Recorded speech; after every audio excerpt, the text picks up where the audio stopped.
Hello everyone, I don't remember what my name is anymore actually, and this is my recap of game 14, although I would very much prefer going to recap instead. Anyway, the last game of the classical part finished in a draw. Dink played white. Let's jump into it. So 1d4, knight f6, c4 e6, and the nimso again. e3 castles, bishop d2 this time. One more attempt from Team Dink. d5, a3, bishop e7, knight f3 is all normal, and c5 is quite a rare move, clearly prepared by Team Nepo for the match. d takes c5, bishop takes c5, queen c2, d takes c4, bishop takes c4, knight b2 d7. So the structure looks similar to some Queen's Gambit accepted or some of the lines of the Slav of the anti-Miran. Rook d1, bishop e7 was all normal, and this is where the game went a little bit off the rails. Like the normal move here would be castles or e4. Dink, though, after quite some thinking, played knight g5, which is, well, creative yet like objectively quite a bad idea. But his point was to meet h6 with h4, which happened in the game. Jan reacted very well with queen c7. Dink played bishop e2. We thought it's a little bit more tempting to play bishop b3, at least creating this funny threat of playing knight d5, which I think is a very cool idea. So knight takes d5 is not an option because of the checkmate. E takes d5 is not an option as the queen is hanging, and you cannot take on c2 as knight takes c7 is an intermediate check. So black actually has to play something like queen c6 here, where white will probably play something like e4. Taking on g5 is still very dangerous for black. Black is actually okay here in many ways, but yeah, I feel like this was the way to go. Dink played bishop e2 instead. So the difference is that now that the white queen is not protected, black would have played b6 simply, followed by bishop b7, and it's also important that in some of the lines after, for instance, bishop f3, he can actually develop his bishop not only to b7 but also to a6, taking control over this diagonal and preventing white from castling. So b6 was the best move. Jan played rook d8 instead. The idea is pretty simple. He's planning knight f8 next, covering the h7 square and making sure he's not getting checkmated. And after rook c1, well, once again, in case of b6, there is actually a knight d5 one more time. So Jan played knight f8, which is completely reasonable, once again following his plan, covering the h7 square. The best move was probably queen b8 followed by b6, but it's kind of understandable that well, you don't want to play like this in the last game, and something like g4 followed by knight takes f7 followed by g5 could be what Jan didn't like, and he had a reason. Anyway, knight f8 happened.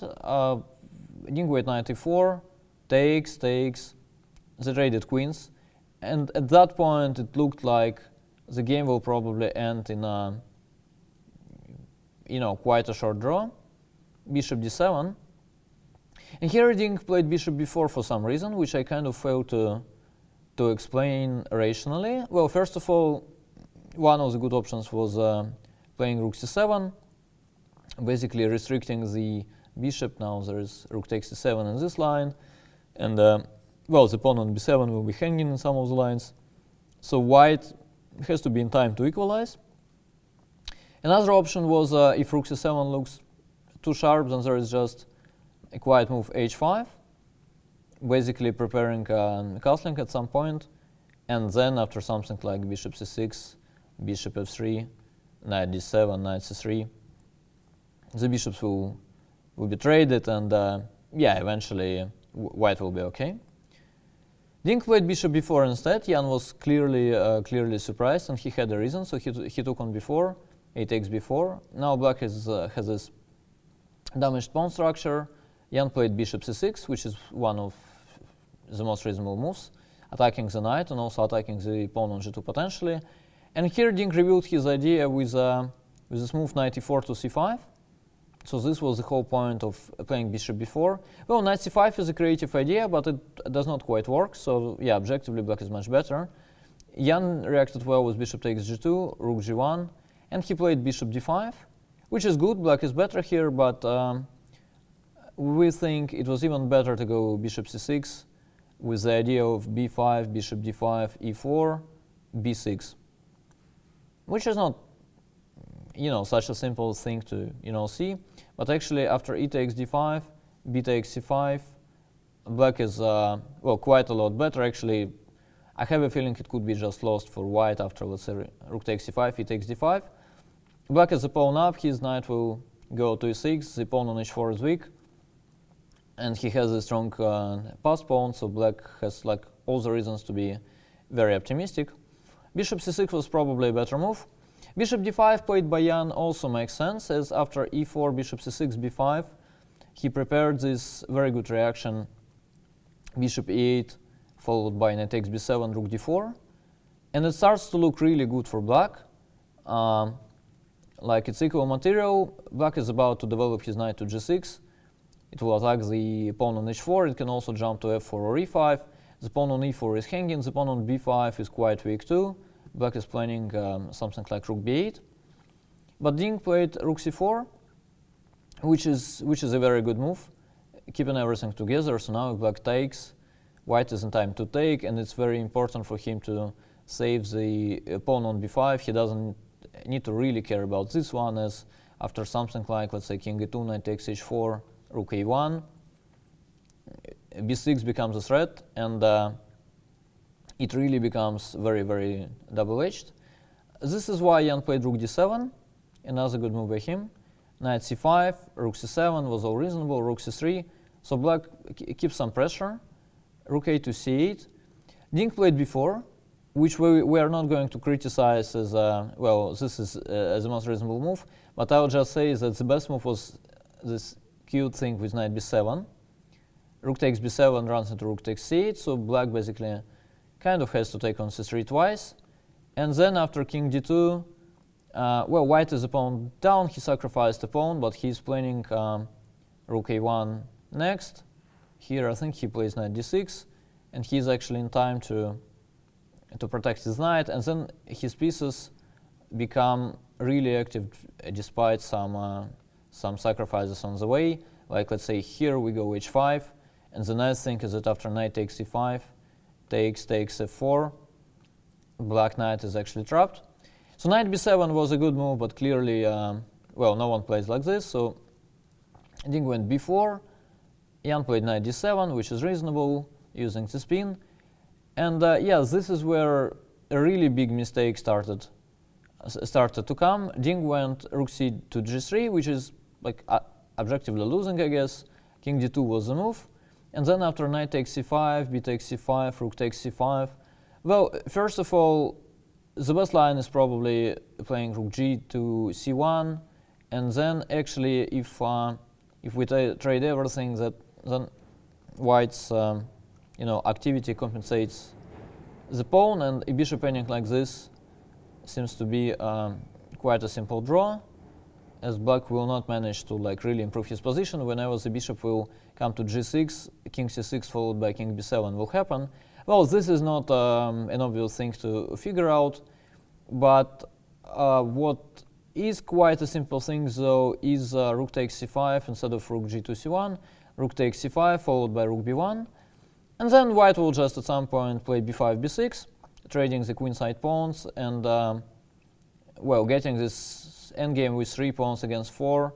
The king side, which should be quite a simple draw. Ding played rook c to g3 instead, which was like a really big surprise.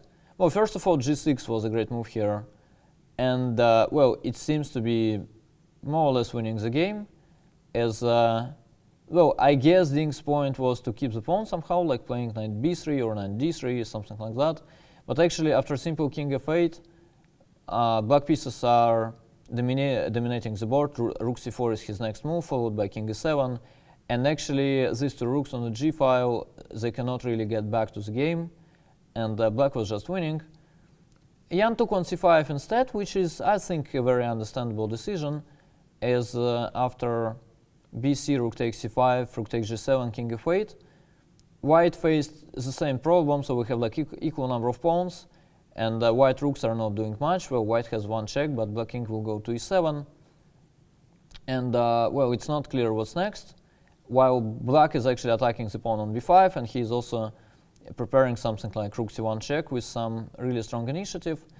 Ding played bishop d3, which is a good move, rook d8, and here he went wrong, so the only move here was king d2, and well, the sides were supposed to reach an ending like this, which is like objectively closer to a draw, but I think in the practical game, black's chances are quite real. Ding played king e2 instead, and Jan's reply like underlines the downside of this move. Like instead of taking on b5, Jan played rook c3, attacking the bishop, so the bishop cannot go, as bishop takes b5 as a check. So white basically has to protect the bishop. Ding started with rook g8 check. It does not really matter, king e7, rook 1 to g3.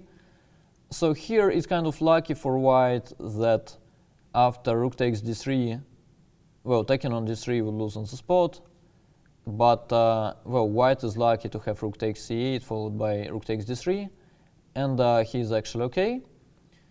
So black is not winning immediately, but he is just much better, and a simple move rook b3 would have won the game, I guess, pretty easily. So the main problem for white is that, well, first of all, the pawn on b5 is hanging in many of the lines, but secondly, if he tries to play exactly the same way that Ding did in the game by playing rook h8, trying to double the rooks on the 8th rank, then after simple rook d4, black is in time to leave the like 8th rank with all the pieces, and after rook g2, g8, bishop d7, white can just resign, which means white has to play something like bishop c2, bishop takes b5, king e1, rook b2, and yeah, black is more or less completely winning. So this was the way. Jan played e6, e5 instead, which I honestly failed to explain. Well, it's kind of obvious that Jan has blundered the key idea with b5, b6, which we'll see later. But like honestly, I'm not sure what the point is exactly. Well, it could be that he thought that e5 is a good like positional move. He's fixing the white pawn on the light square, which is kind of good when you have the bishops of the same color. I mean, it's good for black to have his pawns on dark squares. Anyway, it looks a bit dogmatic to me. And after rook h8, Jan played rook d6, probably planning the same rook g8, bishop d7, and he probably saw that it's all good going his way. He's also protecting the pawn on h6, thanks to playing e6, e5. But yeah, Ding found this brilliant resource of playing b5 to b6, which helps him to liquidate into the rook ending one pawn down, which they played for quite some time. And well, I'm not going to go into details. I don't think Ding was ever lost, but some of the key points I will show. So rook f3, king e7, rook c3, a5. Ding brought his rook to h6, which I think was okay. Here he played rook h6, which is kind of automatic, but if you think a little, you actually realize that after f4, white has much better version, as e takes f4, king f3, followed by rook a6, is exactly what Ding has been trying to get for quite long. In the game he played rook a6, and after rook b2 check, king f3, rook a2. It's a bit of a different story, as now it's much harder for white to get f2, f4, which is why Ding played king g3. Once again, I think it was safer to go h4, h5. And well, no one cares about what I think, but the engine seems to think the same. Yeah, in the game, Ding played king g3 with the idea of playing f4, but Jan played this very good move h5. The point being that after f4, black now has rook a3 check, and the king has to go, and black will capture the pawn and probably win a game. So Ding had to start waiting, which he did, and which was okay. And yeah, I don't think he like made any real mistake on the way. But at some point, so rook a6, king f7, king e3, king e8, king e2, king e7, king f3. So here Jan played rook a2, and I think the critical test was playing king d7 here, which Jan, I'm pretty sure, was checking for quite a long time. But yeah, still he preferred to go rook a2. So after king d7, the key line goes rook takes f6, king c7. White probably has to bring his rook back. At least that's what my quick analysis was.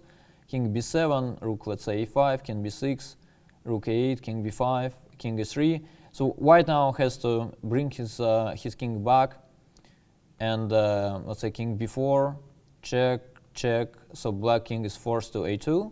Now the only move seems to be rook b5, and then, well, this much you can get. But after rook b1, rook takes e5, rook b3 check, the only move is actually king d2, which is quite a counterintuitive thing to me.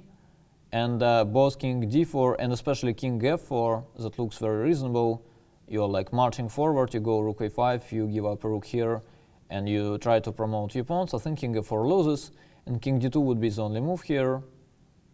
And the line keeps going, but yeah, after king b2, rook takes h5, a2, rook a5, we can actually understand what the point of king d2 was. So basically after rook a3, rook b5 check, well, black king cannot go to c1. So basically, yeah, black has to promote instead at some point, and then white is in time with pushing his pawns. Still, I think this was like a very, very difficult study-like task white could face actually in the case of king d7. Jan preferred rook a2, king e3. Well, there was nothing wrong with rook a2 exactly. Jan went back, king e2 once again. The same option was there. Jan preferred to wait a little instead. Ding was waiting too, and then Jan basically did quite the same thing with rook on a2, not a1, which kind of makes sense too. But yeah, I think the one with rook on a1 was way more critical. And then after rook b2, rook a6, rook b3 check, king g2, king c7. Well, king e2 was also fine with the same idea of playing f2, f4, which Ding played. And yeah, it's a very important move that saves white. It's kind of an obvious move, though. It's basically white has to create some counterplay. And after f4, e takes f4, e5. White is just in time, basically using this e pawn as a distraction for the king. So basically, the pawn is the reason the king cannot go to b2. And yeah, after king c6, well, e6 was also a draw, but the way Ding played was completely fine. Rook a6, king b5, rook a7, king b6, rook a8, king c5, rook a6. So the point here is that, well, if black will go forward, then at some point, well, not this move, but let's say king f2, king b3, rook b6, king c2. So let's imagine black improves to the maximum. Let's say he gets this position, and there is no way to make progress here for black, as yeah, whenever the rook leaves e file, e6, e7 comes. So this was Ding's kind of plan. Jan played king b5 instead, rook a7, king b6, rook a8, and yeah, not too many things happened. After that, king c6, rook a6. Jan tried bringing the king closer to the white pawn. It did not quite work either. There were no zugzwangs. Clearly, whenever black captures c5, rook takes a3 is in immediate draw. So basically, yeah, they were like moving pieces back and forth. At the end of the day, Jan took on a6, and after rook takes a3, the pawns got traded, and they agreed to draw. One more exciting game actually, and well, what a match it was. Like the classical part is over now. It finished in a draw, and yeah, tomorrow we'll watch the tiebreak, which will start with actually 4 games of 25 plus 10. we watch the tiebreak that is going to determine the new world champion. So make sure you're done with your business and you have the time and the will to watch us tomorrow at 3 p.m. Come join us, guys.